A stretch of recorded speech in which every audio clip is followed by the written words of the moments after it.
Hi everyone, welcome back to Write It While It's Hot. I'm Poppy and I'm here to give you all kinds of tips, tricks and fun to help you along your writing journey. Today we're going to be looking at writing dialogue, which is really annoying because I feel like it's something that most people tend to really struggle with, but it's also one of the most vital cogs in writing your story. Good dialogue will pull your readers in, develop your characters, and drive the plot forward.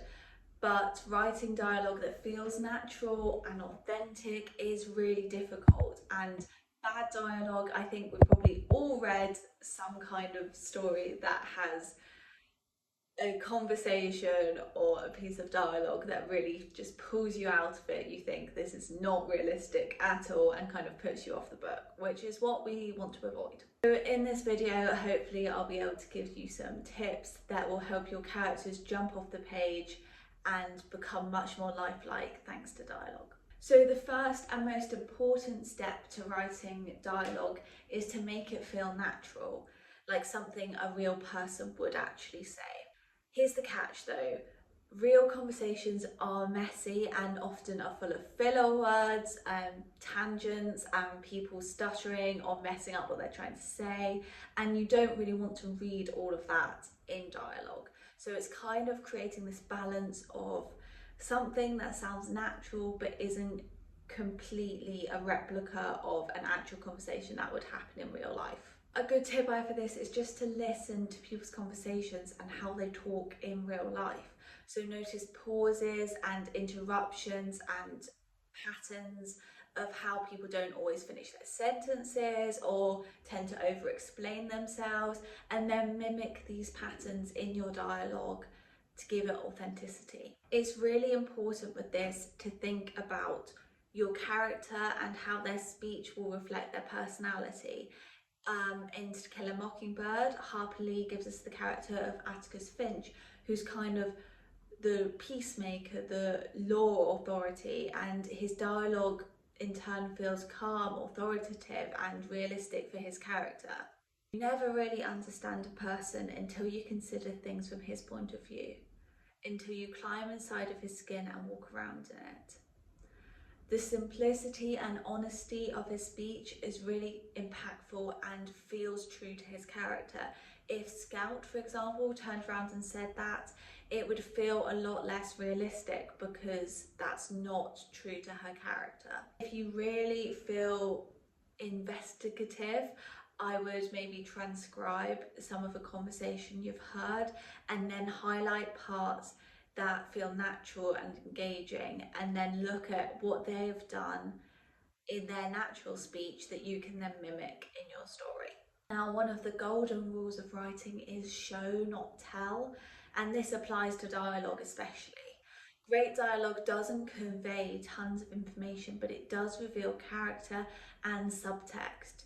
So you don't always have to explicitly say what the character is feeling, but you can imply it through how they talk and how they react to things. Subtext is what your characters are really saying below the surface without really saying it. Maybe they're saying one thing, but they mean completely another, or maybe they're avoiding the real issue by talking about something not that important, and you can kind of build tension really nicely off of that. In Pride and Prejudice, Elizabeth and Mr. Darcy's conversations are always filled with tons of subtext. When Darcy first proposes, he insults her family, and Elizabeth responds, "From the very beginning, from the first moment, I may also say, of my acquaintance with you, your manners impressed me with the fullest belief of your arrogance, your conceit, and your selfish disdain for the feelings of others."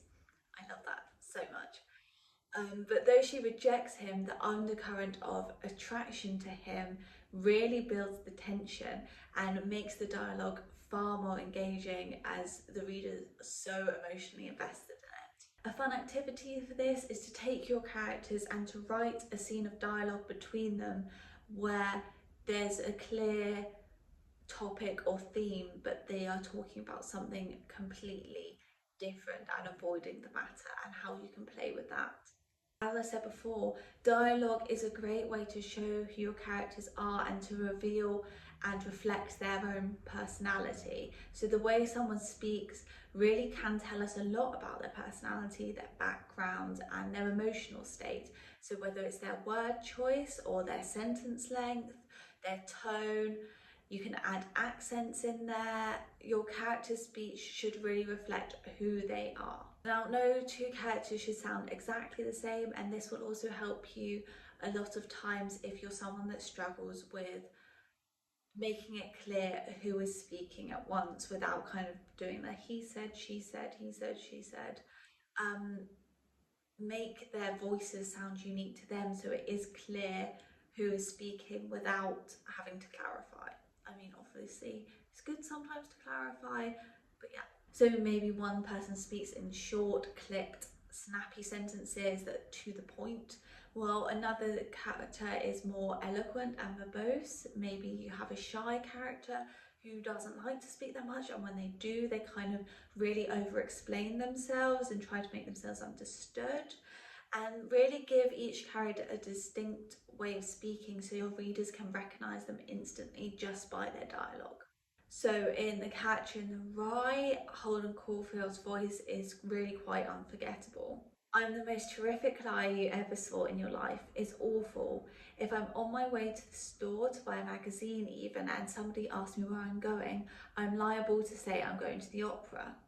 Now, Holden's cynicism, his humour, and his inner turmoil are all clear through his dialogue, which feels deeply personal and unique to him and connects him with the reader in a way that wouldn't be possible without it. Now, I would recommend taking a piece of dialogue between two characters and looking at the way they speak. And unless they are, for some reason, supposed to be really similar characters, I would take a look at them and then see how you can make them different or the way they speak different to reflect their individual personalities. It can be tiny things like sentence length or slightly different word choice, or maybe one uses more questions than the other, but just these little things will make a massive difference on the flow and pace and the clarity of your dialogue. Now, good dialogue is always not just about what is said, and what is not said is just as, if not more, so important. Every line of dialogue should serve a purpose, and whether it's revealing character or moving the plot forward, you should cut out any lines that don't directly contribute to the story or the atmosphere or the setting you're trying to create.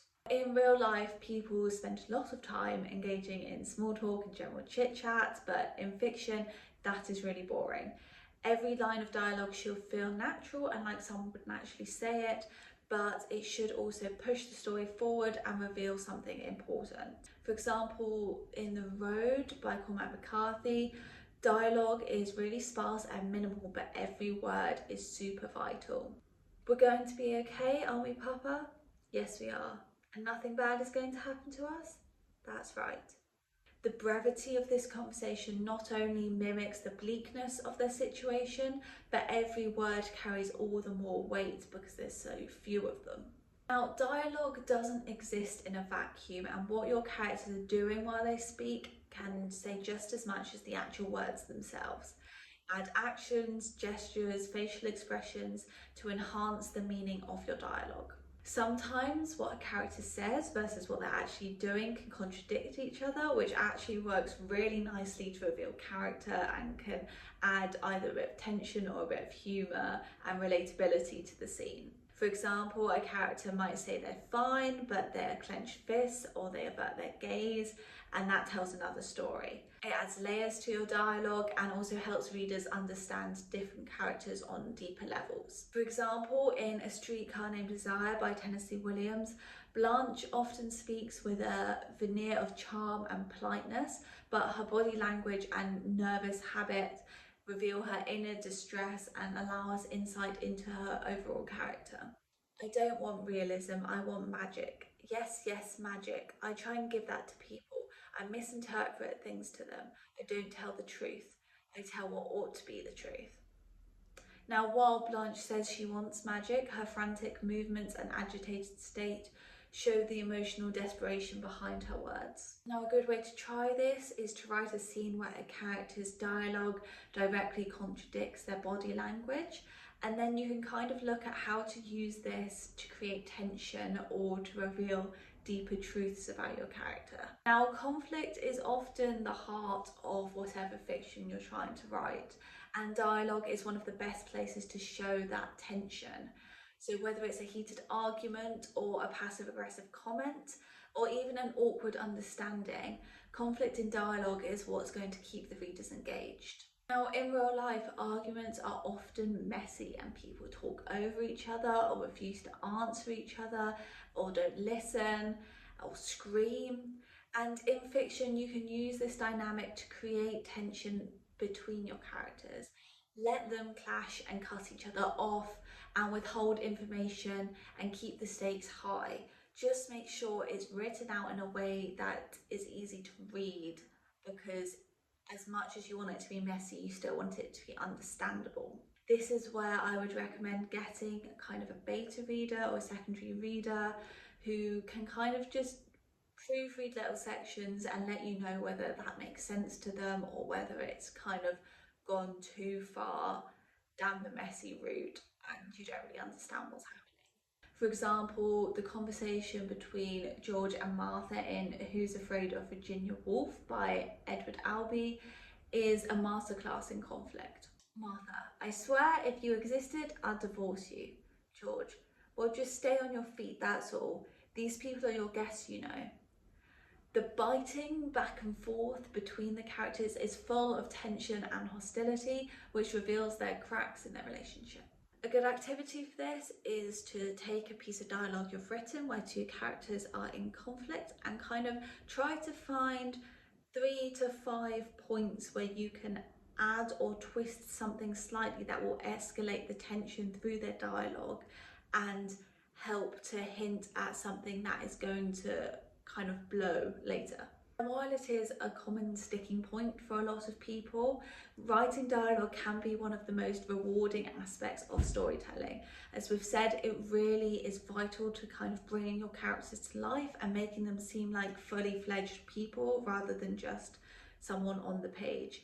And it's where your tension will build, and it can be the emotional heart of your story. So remember, make it natural, make it purposeful, full of subtext and rich in character, and you should be absolutely fine. If you keep these tips in mind, your dialogue will leave a lasting impact on your readers. Thank you for watching. If you liked it, don't forget to like and subscribe and check out the other videos on my page for more writing tips.